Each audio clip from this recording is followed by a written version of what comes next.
오늘 이 새벽에도 하나님 말씀에 내가 우리 성도들과 함께 하시기를 간절히 바랍니다. 우리 인생에서 가장 허무한 인생을 보내고 있는 그런 허무한 밤을 보내고 있는 제자들의 그런 모습을 오늘 말씀 가운데서는 볼 수 있습니다. 본문의 배경은 디베랴 호수다, 이렇게 1절 말씀에 기록하고 있는 것을 보게 됩니다. 그리고 맨 마지막 절에 보면 예수님께서 지금 제자들에게 나타난 것이 몇 번째라고 이야기합니까? 세 번째다, 이렇게 이야기합니다. 이미 제자들은요, 예수님을 한 번 또는 두 번은 다 만났습니다. 그래서 이 제자들을 만난 가운데 제자들이 예수님을 만났지만 제자들은 예수님을 만나도 변한 것이 없었습니다.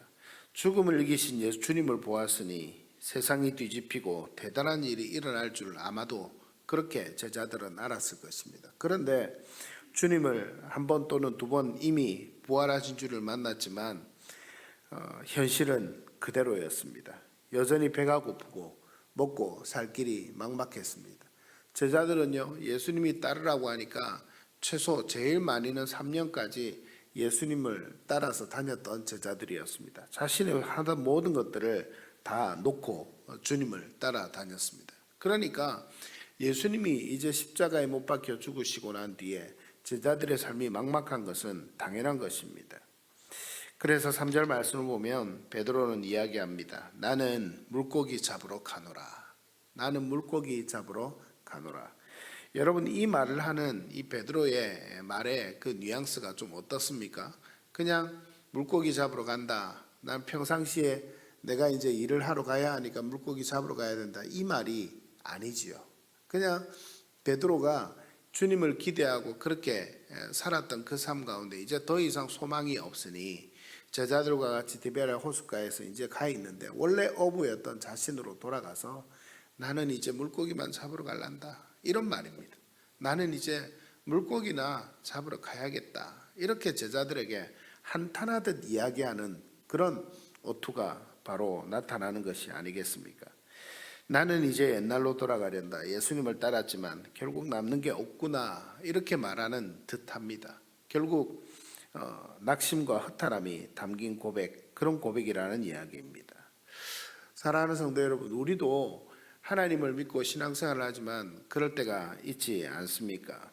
은혜를 받았습니다. 기도를 뜨겁게 했습니다. 그런데 예배당을 나서면 현실에 부딪히는 우리의 삶 가운데는 변화가 있습니까? 변화가 없습니까? 아무것도 변하지 않았습니다. 우리가 교회에서 기도는 열심히 하고 말씀을 듣고 은혜도 받았습니다. 그런데 밖에 나가면 세상은 그대로입니다. 변하지 않았습니다. 그때 우리가 맞닥뜨리게 되는 그 현실은 정말 우리의 문제가 여전한 것을 보았을 때 우리는 예수 믿어도 아무 일도 일어나지 않네라는 생각이 들지 않습니까? 그런 때가 바로 제자들이 부활하신 주님을 만나고 자신의 삶의 현장으로 돌아갔던 오늘 이 말씀의 현장과 똑같지 않습니까? 그러나 여러분 기억하시길 바랍니다. 예수 믿고 아무 일도 일어나지 않을 때, 예수 믿고 아무 일도 일어나지 않는 것 같을 때, 내가 새벽마다 기도하는 일에 대해서 하나님의 응답이 지금도 역사하지 않는다라고 생각할 때, 그때가 하나님이 함께 하심을 경험할 수 있는 순간임을 믿으시길 바랍니다. 제자들은요, 그렇게 하나님의 은혜 가운데 그렇게 물고기를 잡으러 이제 바닷가로 갔지만, 디베랴 호수로 들어갔지만, 그러나 그때가 바로 예수님을 만날 때라는 것을 아무도 알지 못했습니다. 제자들은 이제 물고기를 잡으러 베드로와 모든 제자들이 갔을 때 밤새도록 그물을 던졌습니다. 그런데 단 한 마리도 잡지 못했습니다. 전문가들인 그들에게 이보다 더 큰 절망은 없었을 것입니다. 물고기를 잡는 그들이었지만 아무런 것도 잡지 못했으니까요. 그런데 날이 새어갈 무렵에 해변에 한 분이 서 계십니다. 누구였습니까? 바로 예수님이었습니다. 주님은 그들에게 물었습니다. 얘들아, 너희에게 고기가 있느냐? 너희에게 고기가 있느냐? 주님은 이렇게 물으십니다. 이미 없다는 것을 주님 모르시겠습니까? 아십니다. 그럼에도 불구하고 주님은 제자들에게 물으십니다. 이제 제자들 스스로 자신의 빈손을 대면하게 하시는 질문입니다. 제자들은 짧은 한마디를 남깁니다. 뭐라고 남깁니까? 없나이다. 속이 정말 상했던 제자들, 정말 실망과 낙심함에 처해 있던 그 제자들의 답변이 바로 그거였습니다. 그때 주님이 말씀하십니다. 그물을 배 오른편에 던지라. 그리하면 잡으리라. 6절에 나오는 말씀입니다. 그러니 제자들이 그 말씀 가운데 순종해서 그 그물을 던집니다. 그물을 던졌더니 어떻게 됩니까?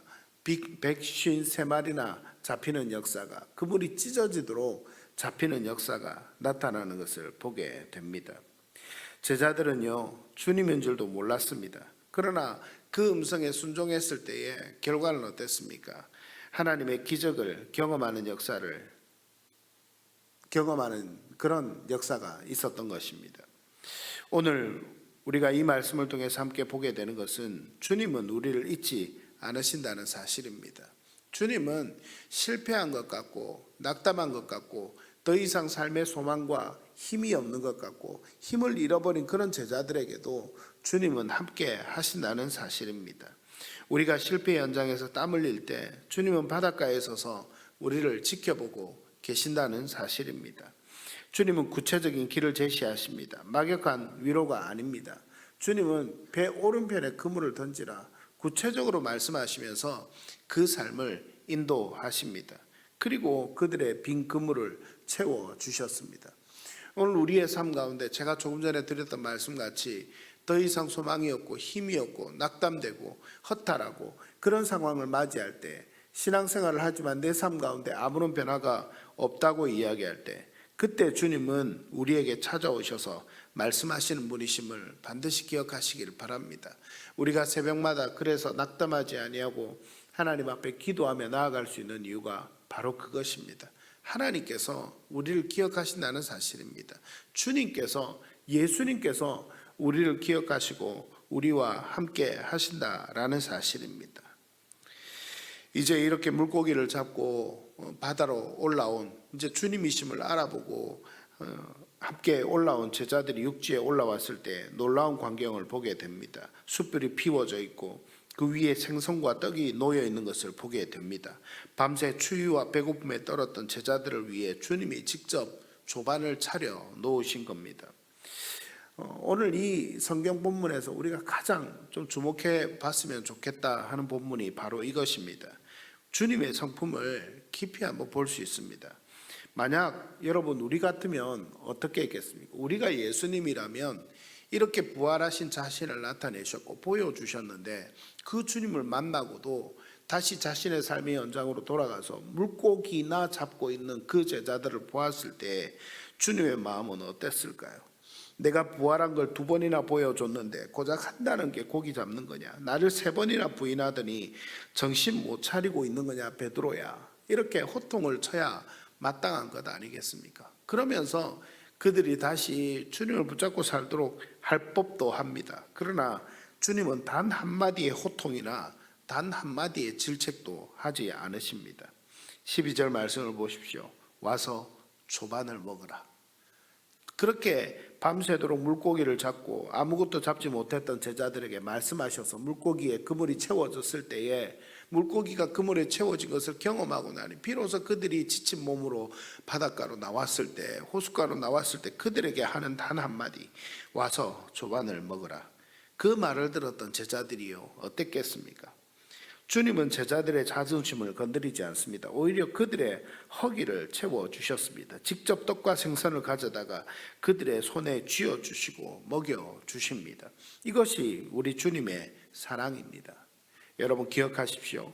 호통보다 강한 것이 다정함입니다. 정죄보다 깊은 것이 바로 배려입니다.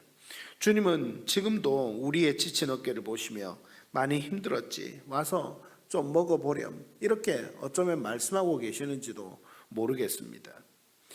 오늘날 우리에게 가장 필요한 것이 바로 예수님의 이 사랑의 모습이 아닐까 생각해 봅니다. 우리는 종종 우리의 가족들, 우리의 자녀들, 그런 아이들을 대할 때, 우리의 자녀들을 대할 때에 살아계신 하나님의 이름으로 말한다. 그렇게 이야기하면서도 살아계신 하나님의 사랑을 나타내지 못할 때가 종종 있는 것 같습니다.